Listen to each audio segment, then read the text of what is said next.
Assalamualaikum. Today we are starting lesson number 10 of Sociology 401 जो focus on language का आगे continued lecture. Yes, my humble request, please subscribe my channel और like my video.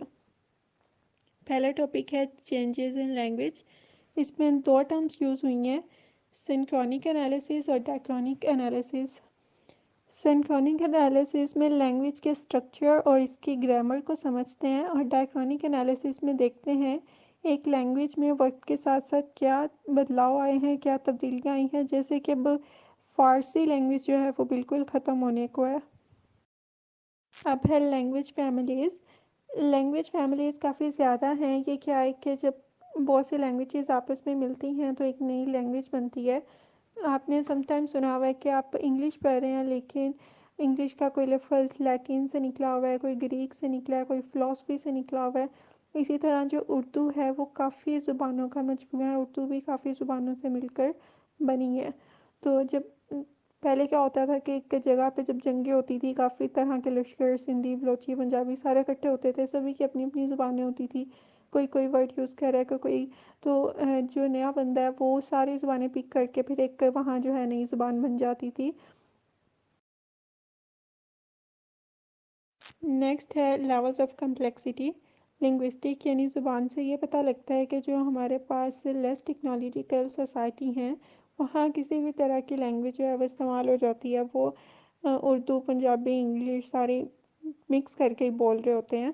लेकिन ये कहते हैं कि जो हर लैंग्वेज की कम्प्लेक्सिटी है, हर लैंग्वेज का जो लेवल है वो अलग होता है एक दूसरे से. वो अपनी तरह की लैंग्वेज बोलते हैं. यहाँ एक एग्जांपल दी है, यानी कि जो नहावू एक लैंग्वेज है, इसमें सिंगुलर प्लूरल नहीं होते.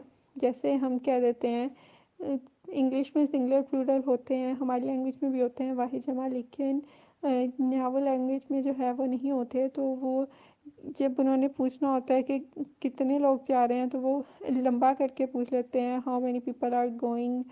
या जैसे हम एक पर्सन के प्लूरल बना लेते हैं तो उनमें ये कोई वाही जमा वाला कॉन्सेप्ट नहीं है, लेकिन वो इसको किसी अलग तरीके से पूछते हैं. तो ये कह रहे हैं कि हर जो लैंग्वेज है वो उसकी कम्प्लेक्सिटी डिफरेंट है, हर किसी का समझने का तरीका अलग है. नेक्स्ट है कल्चरल एम्फसाइसिस. इसमें कहते हैं कि कुछ ज़्यादा इस्तेमाल होने वाले जो लफ्ज़ हैं आपकी सोसाइटी में, कुछ वर्ड्स जो आप बहुत ज़्यादा यूज़ कर रहे हैं, कि आपकी कंट्री को या आपकी सोसाइटी की पर्सनालिटी को रिप्रेजेंट करते हैं. जैसे कि अगर आप बहुत ज़्यादा टेक्नोलॉजी के वर्ड्स यूज़ करते हैं बार बार तो इससे ये पता चलता है कि आपकी कंट्री में टेक्नोलॉजी बहुत ज़्यादा यूज़ होती है, आप एक एडवांस कंट्री से ताल्लुक़ रखते हैं और आपकी कंट्री में जो टेक्नोलॉजी है वो काफ़ी एडवांस है, आप ज़्यादा टेक्नोलॉजी पे वर्क करते हैं. नेक्स्ट है लैंग्वेज एंड कल्चर. ये भी यही कह रहे हैं कि जो लैंग्वेज है वो एक कल्चर को डिस्क्राइब करती है. एक बंदे को देख के पता चल जाता है कि ये किस कल्चर से बिलोंग करता है. लाइक एक गांव का जो बंदा होगा उसकी पर्सनालिटी वैसी होगी, उसका बोल चाल और उसकी बातें, कि वो ज़्यादा खेतों के बारे में बात करेगा या वो जिस तरह के माहौल में रहता है तो हमें पता चल जाता है किस कल्चर से जो है वो बिलोंग करता है.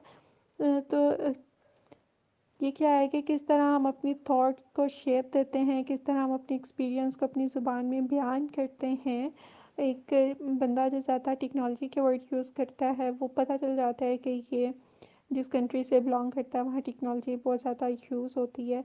एक बंदा जो स्पेनिश बोल रहा है हमें पता चल जाता है कि यूएसए क्या है, उसकी ड्रेसिंग से, उसके बोलने के स्टाइल से, उसकी अपनी बात को बयान करने के स्टाइल से. तो जो लैंग्वेज है वो कल्चर की अक्कासी करती है. नेक्स्ट है द सेफ्री-वर्फ हाइपोथेसिस. इस हाइपोथेसिस के मुताबिक every culture see the world differently. हर जो कल्चर है वो दुनिया को अलग तरह से जज करता है, एक अलग तरीके से देखता है. लैंग्वेज का किसी भी कल्चर पर बहुत ज़्यादा इन्फ्लुएंस होता है. जैसे कि अब हमारे कल्चर में क्या है कि हम आंखों में आंखें डाल के बात करना जो है कॉन्फिडेंस समझते हैं, लेकिन कुछ कल्चर्स में ये चीज़ बदतमीज़ी समझी जाती है. और कुछ कल्चर्स में जब आंखों में आंखें डाल के बात ना करो तो वो ये कहते हैं कि ये हमसे बात करने में इंटरेस्टेड नहीं है. तो लैंग्वेज बहुत ज़्यादा असर करती है. हर कल्चर जो है वो दुनिया को एक अलग तरीके से जीता है। हर वर्ड्स के डिफरेंट मीनिंग होते हैं और वो इसको डिफरेंट तरीक़ों से लेता है। अब जैसे कि आप और तुम और तू मतलब एक ही है, लेकिन तू ज़रा बदतमीज़ी से लगता है कि आप बदतमीज़ी से बात कर रहे हैं, आप कहेंगे तो आप इस तरह तक के रिस्पेक्ट से बात कर रहे हैं, लेकिन अगर यही विलेज में चले जाओ तो उनको ये तू वगैरह भी बदतमीज़ी नहीं लगती। Next is social linguistics. Social linguistics examines like between language and the social structure. वही बात है, कल्चर और लैंग्वेज का स्ट्रांगली रिलेशन होता है। आप किसी बंदे की लैंग्वेज से ही उसको जज कर लेते हैं ये किस कल्चर से, किस सोसाइटी से ताल्लुक़ रखता है। Next, diglossia. Often two varieties of the same language are spoken in a different social situation. ये क्या कह रहे हैं कि सेम लैंग्वेज है लेकिन आप इसको डिफरेंट सोशल सिचुएशन पे डिफरेंट तरह से बोल रहे हो। उर्दू है, आप ऑफिस में या को एजुकेशनल डिपार्टमेंट में अपने टीचर्स के साथ वही लैंग्वेज है लेकिन इतने अदब से, तमीज़ से, प्यार से बोल रहे हो। और वही लैंग्वेज आप दोस्तों में हो या बहन भाइयों के साथ हो तो उसको डिफरेंट तरह से झगड़ालू टाइप से या हंसी मजाक में बोलते हो। तो यहाँ हाई फॉर्म्स और एलिट फॉर्म्स का डिफरेंस आ जाता है। जब आप हाई फॉर्म किसी पढ़े लिखे किसी अच्छे इंसान के साथ होते हो तो बहुत सेम लैंग्वेज है लेकिन आप उसको अच्छे तरीके से बोल रहे हो।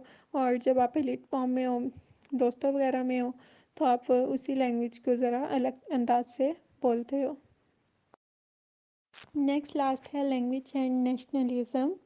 लैंग्वेज आपकी आइडेंटिटी को शो करती है, आप किस नेशन से ताल्लुक़ रखते हैं, आपके नेशन में मेल जोल यूनिटी कितनी है, आपके पॉलिटिकल लीडर कैसे हैं, वो कैसे आपकी लैंग्वेज में कम्युनिकेट करते हैं। लाइक अगर वो विलेज में जा रहे हैं तो क्या वो जैसे आगे पीछे तमीज़ से आप कह के बात करते हैं वैसे ही बात कर रहे हैं, या विलेज में जाकर उनकी लैंग्वेज विलेजर्स जैसी होगी या वो उनके वर्ड स्पीक करके वैसे बात कर रहे हैं। तो ये वही बात है कि जो लैंग्वेज है वो बहुत ज़्यादा इफ़ेक्ट करती है